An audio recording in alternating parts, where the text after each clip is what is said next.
अपना प्लान हो जाएगा। डोबरे बाहर खाओगे, चुग लेंगे। तू खा ले डोबरे में। मरने मारने के लिए भी मजबूर कर रहे हैं हमें। तो हर एक प्रशासन का ही धमकी देते हैं, कभी किसी कानून की धमकी देते हैं। ये बोलते हैं कि कहीं भी चले जाओ वहाँ पर ही हमारे आदमी मिलेंगे। नमस्कार दोस्तों, मैं हूं आपके साथ हर्ष भारद्वाज। हरियाणा के झज्जर जिले के निलौठी गांव से एक सनसनीखेज मामला सामने आया है। मामला भी ऐसा जिससे पूरे जिले के लोग हैरत में पड़ गए। जैसा कि अब तक उत्तर प्रदेश में होता था, अब हरियाणा में भी कुछ ऐसा ही होने लगा है। दिन दहाड़े लोग गरीबों के हक पर डाका डालने लगे हैं। गरीबों के घरों में घुसकर उनकी जमीन और घरों पर कब्जा किया जा रहा है और प्रशासन सिर्फ और सिर्फ मूक दर्शक बना है।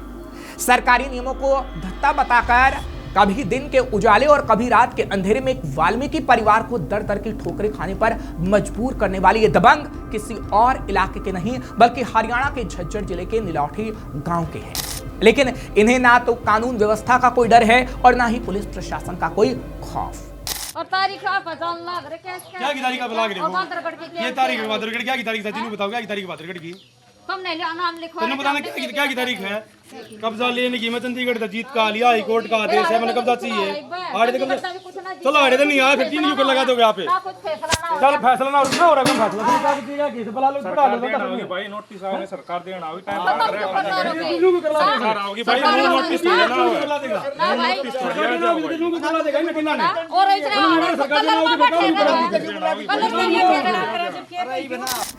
यहाँ आपको बता दें कि जब से झज्जर जिले का निलौठी गांव बसा है तब से मामन सिंह का परिवार यहीं रह रहा है। हालांकि 2014 में मामन सिंह वाल्मीकि की मौत हो चुकी है। उनके बाद परिवार में उनकी पत्नी और कुछ बच्चे हैं जो सरकार से अपने लिए न्याय की गुहार लगा रहे हैं। मामन सिंह वाल्मीकि के परिवार के लोगों का आरोप है कि गाँव के ही कुछ दबंगों ने उनके घर और जमीन पर कब्जा कर लिया और वो उल्टा पीड़ित परिवार को डरा धमका कर कानूनी दांव पेच में फंसाने की कोशिश कर रहे हैं। सुनिए जरा।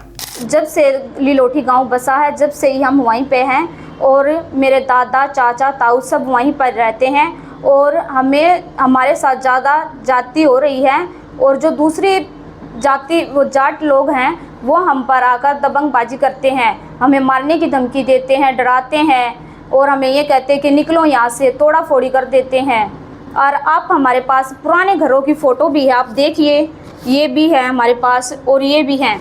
और अब हमें ये बोलते हैं कि तुम निकलो यहाँ से। एक नोटिस के जरिए हमें पता चला कि ये हमारे वहाँ पर इन्होंने कुछ किया है, इससे हम इसके लिए हम ये सब कुछ कर रहे हैं ताकि हमें आगे कार्रवाई मिले। इन तस्वीरों को देखकर आप समझ सकते हैं कि कैसे पीड़ित पक्ष को लगातार धमकाया जा रहा है।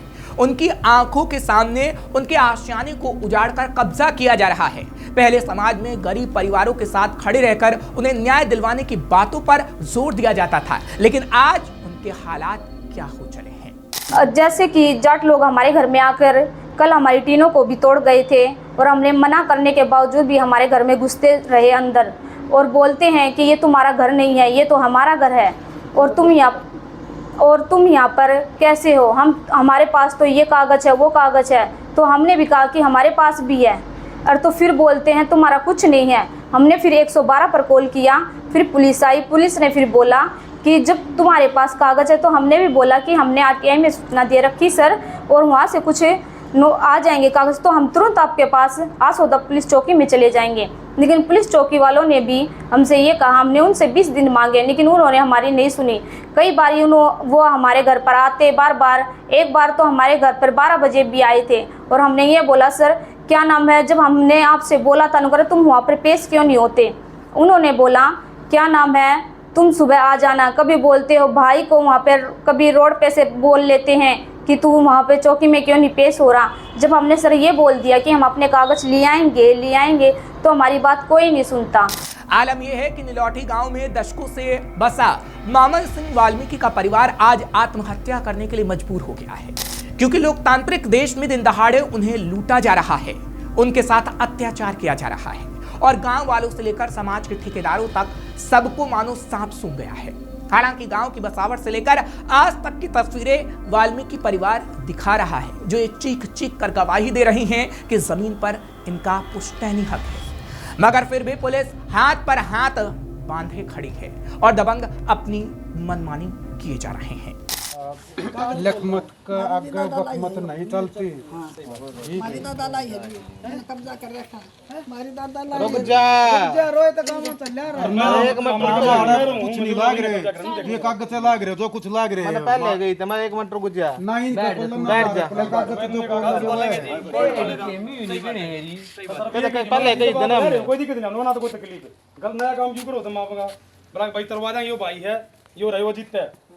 4 बजे तक तरवा दूंगा, 4 बजे आए मिला भाई तरवा दूंगा। 50-60 हजार पाड़े फेंक देंगे सर। नहीं पाड़े फेंक दे। 4 बजे का नाम मैंने लिया। इतनी बड़ी बात नहीं तो बनाने लाग रहे हो यार। अच्छा जब इतने ही चीज का नहीं बेरा भाई नहीं तो उसमें फैसला। हाँ सर ये लिखा मत है सर, पक्का कर नहीं बना सकते सर। 3 ने तक काट दे फिर भाई।